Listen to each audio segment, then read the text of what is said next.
Olá, meus amigos e amigas. Estamos entrevistando pessoas que fizeram a diferença e hoje nós estamos aqui com Marcelo Arruda. Marcelo Arruda, eu sei que você é advogado. Como começou essa sua paixão por advogar? Então, na verdade, a advocacia ela nasceu para mim através do meu pai, né? Meu pai, ele queria muito fazer a faculdade de Direito, não teve condições de fazer quando era jovem, e aí ele acabou me incentivando, porque eu vinha de um background de tecnologia, porque eu fiz o segundo grau técnico em processamento de dados. Então, partiu daí, e aí ele falou, poxa filho, mas por que você não olha o direito? O direito tem tantas possibilidades, você pode, desde prestar concurso, você pode advogar, você vai ampliar muito o seu leque. E eu, como sempre ouvi muito meu pai, eu falei, cara, vou fazer isso aí, vamos ver. E aí no começo da faculdade de Direito, né, quando você começa a faculdade, né, sonhava muito em prestar concurso para ser juiz, para ser promotor. E no decorrer da faculdade de Direito, eu vi que advogar era muito mais legal, ou pelo menos para mim era muito mais legal, eu gostava muito mais. Apesar dos pesares, né, a gente sabe que a nossa justiça tem os seus percalços, mas eu gostei muito. E aí eu comecei a trabalhar num cartório de registro de imóveis, fiz um trabalho no cartório, depois saí, fui advogar e, cara, me encantei pela advocacia e hoje descobri um modelo onde eu ensino os advogados a trabalharem, né? Eles fazem toda a parte operacional e eu entro apenas com a parte de know-how, eu ensino eles a trabalharem. Então tá ficando ainda mais tranquilo, porque eu minimizo os fronts, né? A parte que eu teria que enfrentar de tipo ter que ir ao fórum, essas coisas que são as coisas mais trabalhosas e que de uma certa forma acabam trazendo um pouco mais de dificuldade. Mas advogar é muito gratificante, principalmente quando você consegue obter decisões que são, vamos dizer assim, para pessoas que têm menos condições ou para pessoas que muitas vezes não teriam acesso a bons advogados. E eu me considero um bom advogado, tenho entregado muitas coisas bem interessantes, principalmente para aquelas pessoas que precisam, né? Porque eu advogo muito na área bancária, então quando a gente consegue obter um êxito contra uma instituição financeira que em tese é muito poderosa, a gente fica muito satisfeito.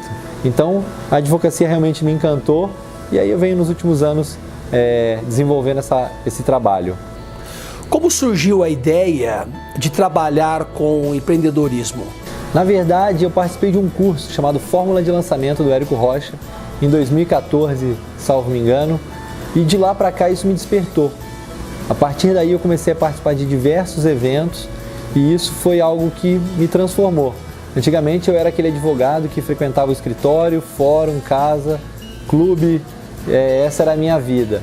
A partir do Fórmula de Lançamento eu vi que a gente tem que fazer algo mais.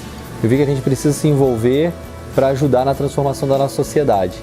E entendi que cabe a cada um de nós, como sociedade civil organizada, preparar as transformações que tanto o nosso país precisa. Então, depois do Fórmula de Lançamento foi basicamente o que virou a minha chave. O que significa TEDx São Paulo? O TEDx, né, o TEDx, na verdade é um evento que reúne diversas pessoas para falar basicamente em 20 minutos, mais precisamente 18 minutos, as pessoas têm que abordar uma ideia e falar sobre uma ideia, as mais diversas áreas. Então o TED entrevista pessoas pelo mundo inteiro, ele desenvolveu uma metodologia, geralmente são eventos, e esses eventos acontecem em várias cidades, né? Eu contribuo muito com o TEDx São Paulo, ou TEDx São Paulo, que é um evento que acontece em vários locais na cidade de São Paulo. Ajudei a organizar o TEDx Unesp Bauru, fui uma das pessoas que contribuiu, fazendo a curadoria dos palestrantes, de quem seriam as pessoas que iriam falar por lá. Acabei indicando alguns, em torno de 3 ou 4 amigos que foram fazer uma palestra para o pessoal do TEDx Unesp Bauru. Então é um evento que traz muita coisa interessante, nas mais diversas áreas, desde a área de ciência, desde a área de empreendedorismo, desde a área de negócios sociais, desde a área de empresas. Então ele congrega essas pessoas e tenta colocar elas para que possam transmitir um pouco das suas ideias em um pequeno espaço de tempo, 18 minutos. Você é fundador de Empreende. Me conte um pouquinho mais sobre. Exatamente. Eu e alguns amigos da cidade de Assis nos reunimos para trazer um pouquinho dessas experiências que a gente acaba tendo e vendo pelo Brasil afora para o interior, né? Como é que a gente consegue trazer um pouquinho disso, do que a gente tem a oportunidade de vivenciar lá, para cá? Então a gente se reuniu, contamos com a ajuda de muitas pessoas, muitos empresários da cidade, para que a gente pudesse fazer isso, trazer um pouquinho dessas experiências.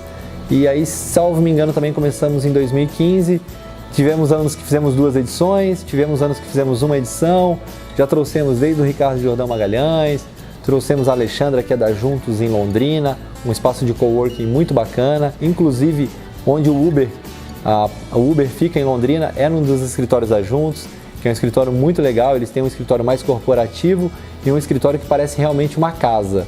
Então, a Alexandra veio falar com a gente, já trouxemos o Alessandro Altino, que é um amigo de Martinópolis, que trabalha com a questão de educação, mas uma educação mais diferenciada, envolvendo realidade aumentada. É um trabalho muito, muito bacana. E é basicamente isso, conectar essas pessoas nesses eventos e aí, a partir disso, gerar negócios, gerar amizades, gerar relacionamentos e desenvolver ainda mais o nosso interior, que tem um potencial tão grande e que muitas vezes as pessoas acabam não enxergando. O custo Brasil e as dificuldades de se empreender no Brasil. É outra coisa que eu vejo o interior com bons olhos. Muitas vezes as pessoas falam que para empreender precisa ir para grandes centros. Lógico, estar em grandes centros é extremamente importante. Mas eu tenho um amigo, por exemplo, da cidade de Marília, o Vinícius Amorim, que tem a Tapago, que é uma startup de meios de pagamento. E essa startup, basicamente, ela está na cidade de Marília, ela tem isenção fiscal, ela tem alguns incentivos fiscais, na verdade não é isenção, mas incentivos fiscais para ficar na cidade de Marília. Ele não tem o trânsito da cidade de São Paulo, então ele consegue, vai para o escritório, vem em casa almoçar, então ele tem esse benefício, ele tem uma qualidade de vida. Então a gente precisa entender como que o interior pode proporcionar isso, e o interior, na verdade, proporciona isso. Então, como que a gente consegue trazer para o interior mais incentivos para que as pessoas fiquem aqui, para que os nossos jovens não tenham que se deslocar para os grandes centros, que a gente sabe que tem trânsito, que tem uma série de questões que dificultam e muito ainda mais a vida do empreendedor, né? Porque a gente já sabe da questão dos tributos, as questões trabalhistas, que são questões que acabam infligindo e atrapalhando por certas vezes o empreendedor, mas isso é bom, porque o empreendedor que consegue empreender no Brasil, ele empreende em qualquer lugar do mundo. Então isso tem o seu lado ruim, mas tem o seu lado bom. Eu, como gosto de ver e entender o que é de bom em tudo, em todas as oportunidades a gente tem alguma coisa boa. Como que a gente consegue extrair isso? Eu tento sempre fazer esse lado. A gente tem o custo do Brasil, que é um custo bem dificultoso, é um custo bem alto, mas isso nos capacita para que a gente possa realmente fazer empreendimentos pelo mundo inteiro. Eu reparei também que as suas filhas trabalham com você. Fale um pouco sobre isso. Eu acredito muito nisso, né? Eu acredito que a palavra ensina, mas o exemplo arrasta. Então, quando eu levo elas estão comigo e eu tento oportunizar isso para elas sempre que possível, né? Porque elas também são crianças e eu acredito que elas como criança têm que ser crianças. Mas por que não trazer ela? Principalmente quando elas me pedem. Porque a grande maioria das vezes que eu as levo é porque elas pedem, não é porque eu as imponho, vocês têm que ir comigo, não. Então você pode verificar, você teve a oportunidade inclusive de estar no evento, você viu como é que ela fica feliz com aquilo, né? A gente teve em Ourinhos também a edição do Walking e elas foram comigo também, as pessoas ficaram impressionadas e é o que eu tento fazer, eu tento trazer para elas uma outra educação, uma educação, né, também nessa questão de educação empreendedora que a gente fala, porque elas já têm a educação formal na escola, mas educar é muito mais do que estar na escola. Muitos pais têm essa questão de delegar para a escola a educação dos filhos. E a educação é muito mais em casa. Como que você consegue fazer isso em casa para que elas realmente aprendam? E eu tenho um exemplo muito legal da minha menorzinha. A minha menorzinha, ela queria um iPad. E para mim era cômodo eu pegar o iPad e dar um iPad para ela, né? Mas o que eu fiz? Eu fiz com que ela comprasse o iPad dela. Falei, o que você sabe fazer para a gente vender, para você arrecadar o seu dinheiro para você comprar o seu iPad? Aí ela falou, papai, eu sei fazer brigadeiro. Falei, então vamos fazer brigadeiro, o papai vai te ajudar a vender, a gente vai vender para os amigos do papai, você vai arrecadar o seu dinheiro e você vai comprar o seu iPad. E aí assim fizemos, ela foi, fez os brigadeiros, eu ajudei ela a vender, porque ela tinha uma certa vergonha, um certo receio.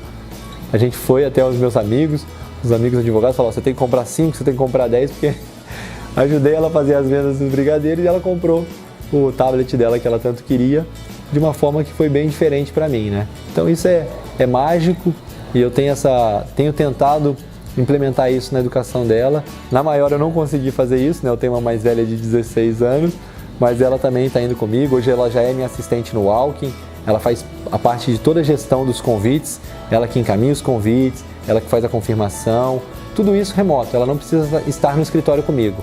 Eu mando para ela o que ela tem que fazer, ela faz de casa, no horário dela, no momento que ela acha que é mais viável, e ela só me entrega o resultado. Acredito muito nisso e também estou trabalhando com elas nesse sentido.